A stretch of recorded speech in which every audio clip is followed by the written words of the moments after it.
The roast smelled of rosemary and old smoke when I walked in. My mother had polished the table until it shone like glass, every fork aligned, napkins folded into crisp triangles. The flag on the wall hung perfectly level above the china cabinet, a shrine to discipline. She smiled in that careful way people do when they've practiced it. "Sit, honey," she said. "Your stepfather cooked." Ray Dixon sat at the head, shoulders still squared from decades in uniform. His son Evan lounged beside him, tapping his fork against the plate like a drumbeat. I took the chair opposite, back straight from habit. For a moment, it felt like a mission debrief, silence, control, no sudden moves. Ray lifted his glass. "To service," he said. The word tasted metallic in the air. Evan grinned, pushing his plate toward me. Captain Morgan Ray added, "Why don't you serve your brother his dinner? He needs to learn how leadership works from the bottom up." I looked at the fork, the roast, the empty plate. "Sir," I said evenly, "I don't serve tyrants in my own kitchen." Something in the room shifted. The tick of the wall clock grew louder. My mother's hand froze on her napkin. Evan's smirk widened. Ray's eyes narrowed, a thin smile stretching without warmth. He stood slow and deliberate, the chair scraping against tile. "I gave you structure," he said. "And this is what you learned, defiance." He reached for his belt. The sound of the buckle sliding free cut through the room, sharp as gunmetal. My breath caught, not in fear, but in disbelief at how easily violence could be dressed in ceremony. The first hit landed across my arm, a flash of heat. The second found my shoulder. My mother didn't move. Only her voice. "He's still your superior." Something cracked, bone or illusion, I wasn't sure. The ceiling light flickered, trembling like it wanted to look away. I steadied myself against the counter, blood tracing down my wrist, and met Ray's stare. His hand hovered, waiting for surrender. I gave him silence instead. He exhaled through his nose, satisfied, and turned away. "Get out, soldier," he said. The belt hung loose at his side, the air smelling of iron and pride. I walked out without saluting. The door shut behind me with a sound that felt final, wood against frame, history against bone. The air outside was sharp, thin, carrying the kind of cold that stings more than it soothes. I didn't take anything except the jacket on my back. Inside the pocket, 10 crumpled dollars and a single dog tag engraved with C. Morgan, U.S. Army Medical Corps. Rain started as mist, then gathered its courage. The streets of Colorado Springs blurred under the dim streetlights, each puddle reflecting the fractured sky. My arm throbbed where the bone had given way. I tore a strip from my sleeve, wrapped it tight, pressed until the bleeding slowed. The fabric turned dark, heavy. Somewhere behind me a dog barked once, then stopped. I kept walking. Every few yards, headlights flared and passed. I didn't lift my hand. The night had already judged me enough. When I reached the old gas station near the highway, the rain had turned to silver needles. A single fluorescent bulb hummed above the closed sign. I sat on the curb, my boots sinking into wet gravel, and traced the edges of my dog tag with my thumb. Metal, steady, cold, honest. It had more loyalty than anyone in that house. A pair of headlights, slowed tires hissing on wet asphalt. A pickup, military green under a film of dust. The window rolled down and a voice called out, rough but familiar. "Captain, what the hell happened to you?" I squinted through the rain. "Sergeant Elijah Brooks, the medic who'd once carried me out of a collapsed field tent in Helmand." He stepped out, older now, with the same steady eyes. "Friendly fire," I said quietly. He didn't ask more. Just opened the passenger door, the cab smelling of diesel and coffee gone cold. I climbed in every movement, setting my arm on fire. The wipers beat a slow rhythm as we drove toward town. At a red light, the truck's radio crackled. A news anchor's voice, retired, Colonel Raymond Dixon proposes a new household discipline act. Elijah turned the volume down, glanced at me. I stared out the window, the reflection of the flag decal trembling on the glass. He was still fighting his war. So was I. The clinic on Chestnut Road looked nothing like a hospital. No polished marble, no echoing hallways, just faded linoleum floors, the faint smell of antiseptic and instant coffee, and a flag on the wall that had lost some of its color but none of its weight. Elijah parked out front, headlights cutting across the rain before fading into silence. Inside, the hum of a heater filled the small waiting room. Fluorescent lights flickered above rows of mismatched chairs. A woman in a white coat stood behind the counter, silver hair pinned neatly, eyes alert. "Doctor, Evelyn Tran, she said, her voice calm but firm, the kind that belonged to someone who had seen everything and still chose gentleness. She glanced at my arm. You're military, she said. Or you were? Still am, I answered, though it felt like a half-truth. Evelyn led me to an exam room, her steps quiet, efficient. She cleaned the wound, set the fracture, and wrapped it with care that felt almost ceremonial. No pity, just precision. When she was done, she stepped back. You can stay a while, she said simply. We've got rooms upstairs for veterans who forget they're still human. The next morning, sunlight spilled weakly through the blinds. I woke to the sound of wheels creaking and laughter from the hall. A young woman maneuvered her chair past the doorway, one pant leg folded neatly where her limb ended. She stopped, saluted with 2 fingers, and grinned. Lieutenant Nora Ellis, she said. Fallujah 09. I run the art therapy room, clay paint and bad music. I nodded once. My throat felt dry. She studied me for a moment. You're welcome to join, she said, then rolled away humming under her breath.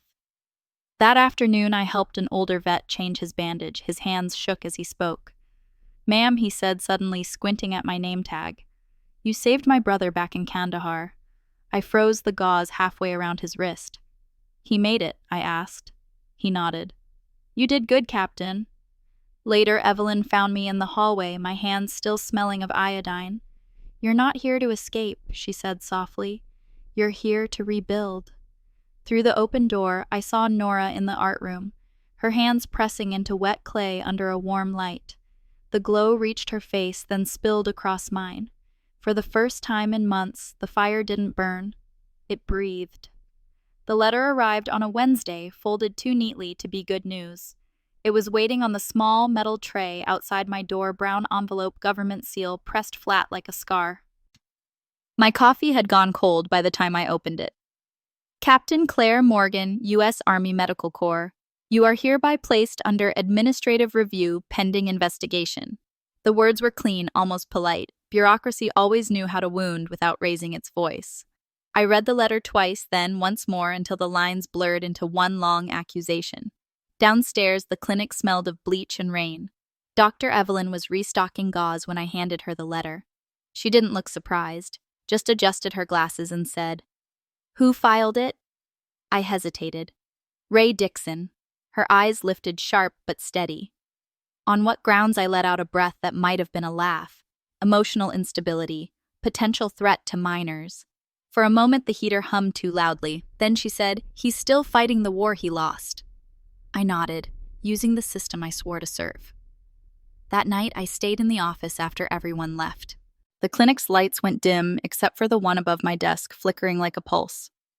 Rain tapped against the window, slow and methodical. The computer screen glowed pale blue. I stared at the blank document, hands hovering over the keyboard. When you're a medic, you learn that damage doesn't always bleed. Sometimes it files reports. I typed, This is how you erase a daughter. The words sat there, small and defiant. My reflection in the glass looked foreign uniform, folded on the chair, splint still on my arm, face too calm to be safe. Evelyn found me there near midnight, her coat over her shoulders, steam rising from the mug in her hand. She placed a sheet of paper in front of me, clean white unmarked. Then write a new record, she said. I'm not sure anyone will read it. That's not the point, she replied. It's for when you forget who you are. I stared at the page. The cursor blinked, waiting. Outside, a police siren wailed somewhere down Chestnut, then faded into the distance. I thought about Afghanistan, how we patched holes in soldiers and called them fixed, how some came back looking whole but weren't. This wound was different, quieter, designed to disappear, me, not kill me. I placed my dog tag beside the keyboard and started again. Each word landed like a heartbeat, steady, deliberate. By dawn, the clinic had gone silent. The screen showed only a single paragraph, nothing dramatic, nothing loud, just truth. I saved the file under a name only I would understand, version 1. The system had stamped me invisible. But paper cuts heal slower than scars, and this one I decided would stay open until it told the whole story. The morning after I finished the report, I opened the metal locker in my room, the one that had followed me through 5 deployments and 3 continents. It still smelled faintly of iodine and desert dust. Inside were the things I hadn't unpacked since Afghanistan: a cracked field mirror, a roll of medical tape, a small tin box of morphine vials. Beneath them, an old helmet bag, edges stiff from sun and time. When I unzipped it, a GoPro camera rolled out, still attached to a broken strap. The battery had long died, but inside the pouch I found the memory card, small, square, weightless. I held it between my fingers, wondering why I'd kept it. Maybe because in Warproof was the only thing that outlived rumor. Downstairs, the clinic computer hummed softly as I slid the card in. The screen blinked, then filled with the yellow haze of Kandahar 2019. The video trembled with dust and adrenaline. Voices shouted over rotor noise. The camera tilted, blood smoke, a stretcher, and then him. Ray Dixon on the ground, uniform, torn, blood pooling near his ribs. I heard my own voice, steady, commanding, "Hold pressure, don't move." He looked at me through the pain eyes, sharp with recognition. "You saved my life, Captain Morgan," he gasped. "I owe you everything." The clip ended there, the screen freezing on my hands, pressing against his wound. I sat back in the chair, the hum of the old computer the only sound in the room. My pulse didn't quicken, it slowed. He had tried to erase me on paper, but the camera had recorded the truth, unblinking, indifferent, permanent. By evening, I found the name that Evelyn had once mentioned, a war correspondent turned investigative reporter, Mark Hayden. I attached the file, no explanation, no plea. Just a message line: "For your story on military families. Source, Captain Claire Morgan." 2 days later, the story broke. Retired colonel accused of domestic assault by his own rescuer. The clinic television flickered as patients gathered silently in the lounge. Someone turned up the volume. I watched Ray's photo appear beside mine, both in uniform, years apart. Evelyn looked over at me. "You finally gave him his debt," she said. I didn't answer. Outside, the flag above the door moved in the wind, slow, deliberate, alive. For once, it didn't feel like it belonged to him. The clinic grew quieter after the news broke. Patients spoke softer, lingered longer in the hallways, as if the air itself had changed weight. My name was no longer just on the duty roster, it was on television screens, tucked under headlines I didn't read. Evelyn never mentioned it. Nora only handed me a mug of coffee one morning and said, "You should come to the studio today. Clay helps when the noise doesn't stop." The studio sat behind the clinic, a long room washed in afternoon light. Dust floated in the air like slow snow. Shelves lined with half-finished bowls and small sculptures, some smooth, some broken. Nora rolled a lump of clay across the wheel, her movements patient and sure. "Clay remembers," she said, not looking up. "But it forgives." I pressed my hands into the cool gray mass before me. It yielded easily, soft at first, then stubborn. My fingers trembled and the shape collapsed inward, folding into itself. A failed bowl, lopsided and heavy. I stared at it, breathing through clenched teeth. Nora only shrugged. "Try again." The next one held, rough around the edges, uneven but whole. I took a wooden stick and carved 2 words along the rim: "Still here." The letters were crooked, like a confession whispered too late. That night, as I was cleaning the tools, I saw her, my mother, standing outside the glass door, coat buttoned to the throat, heels sinking slightly in the gravel. She didn't knock, just waited until I opened it. The smell of her perfume filled the doorway, sharp and floral, the kind that hides nerves behind sweetness. She set an envelope on the work table. $10,000, she said. "Let's keep this private. You've made your point." For a second, I just looked at the envelope, cream paper, clean edges, no fingerprints. Then I picked up the clay bowl I'd made earlier, the one still drying by the window. The words glimmered faintly under the lamp. I held it out to her. "You can't buy this," I said quietly. Her jaw tightened. She left without taking either. The envelope sat there until morning, untouched. When the sun rose, the bowl had hardened overnight, cracked along one side but still standing. I traced the fracture with my thumb. Some breaks, I thought, are meant to stay visible. The invitation arrived printed on heavy cardstock, gold lettering, black border, the kind reserved for ceremonies that pretend to heal. "Healing Hands, a veteran's exhibition of resilience." Evelyn found it on the counter before I did. "You should go," she said. "People need to see what real recovery looks like." The gallery stood inside the Veterans Center downtown, its walls lined with photographs and pottery under warm lights. My bowl still here sat near the entrance, a small piece among giants. The room hummed with quiet conversation, the sound of metals brushing against uniforms. I was last on the program. They'd written Captain Claire Morgan Rhett Medical Corps. When my name was called, I stepped onto the small stage. The microphone crackled once. The air smelled of polish and coffee gone stale. Rows of faces looked up, strangers, survivors, a few I once treated. And near the back, two more, my mother chin lifted and Ray Dixon in full dress uniform ribbons gleaming like nothing had ever stained them. I used to think wounds were proof of weakness, I began. My voice didn't tremble. But some scars are evidence of survival. The invisible ones are harder to clean, harder to admit. They live under the surface until someone tells you to hide them. Someone coughed, chairs creaked, the lights buzzed. Then from the side of the room, Mark Hayden stood. A screen lowered behind me and the projector flicked on. I didn't stop him. The GoPro footage filled the wall, sand smoke, Ray Dixon bleeding in the dust, his voice clear even through static. "You saved my life, Captain Morgan. I owe you everything." When the clip ended, the silence was total. I turned toward him. "You repaid it with a belt." No one moved. The only sound was the soft hum of the air vents. Then one of the older veterans in the front row stood. He raised his hand to his brow, a salute. Another followed, then another. The sound of shifting boots spread through the hall like a tide. Ray's face drained of color. He adjusted his medals as if they might anchor him, then looked down. My mother reached for his arm. He shook her off. They left together, footsteps hollow against the polished floor. No applause, no cheers, just silence, clean, steady, and honest. The kind that doesn't erase you, the kind that remembers.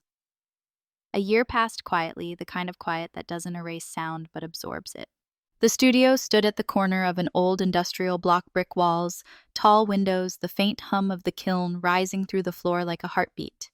The sign outside read, "Phoenix Hands Therapy Studio," painted by one of the veterans who now came twice a week to learn how to steady their hands again. Inside, morning light spilled across the tables, catching on small flecks of clay floating in the air. The walls held three things: a scorched dog tag, a cut piece of Ray's leather belt, and a framed photo from the ceremony the moment hundreds of veterans raised their hands in salute. The photo wasn't about victory, it was about survival witnessed. I moved through the room, checking on each wheel, refilling water bowls, smoothing damp cloth over the drying pieces. A young Marine, barely 20, sat hunched at the end of the row, staring at a half-formed cup. His prosthetic arm clicked softly each time he shifted. "Captain," he asked, eyes on the clay, "does the pain ever stop?" I rinsed my hands in the basin, the water turning cloudy. "No," I said, drying them slowly, "but pain is just another material. If you shape it right, it holds." He nodded, jaw tightening. I watched him press back into the wheel, slower this time, finding rhythm in the resistance. Around us, the room filled with the low murmur of effort, clay turning, breath-sinking patience, learning to live where anger used to be. By afternoon, the kiln was ready. I loaded the new pieces in one by one, the heat brushing my skin. The smell of earth and smoke filled the studio, clean, real. I rested my palms on the edge of the open door, felt the warmth creep into the small scars along my wrist, the ones that had once made me hide my hands. Evelyn's voice echoed in memory. "Clay remembers, but it forgives." I closed the kiln gently, sealing the light inside. For a long moment, I just stood there, letting the glow reflect in the small square of glass. My reflection flickered, steady, calm. "They tried to burn me," I whispered, not to the fire, but to the silence it lit. So I learned to glow. And this time, the flame didn't hurt. It listened. If this story moved you, tell me what part spoke to your heart the most. Where are you watching from? I love seeing how far these stories travel, from Texas to Toronto, from Manila to Melbourne. Your voice matters here. Drop a comment below, hit the "if it touched you," and subscribe to Relative Tension for more stories that heal, reveal, and remind us what strength really looks like.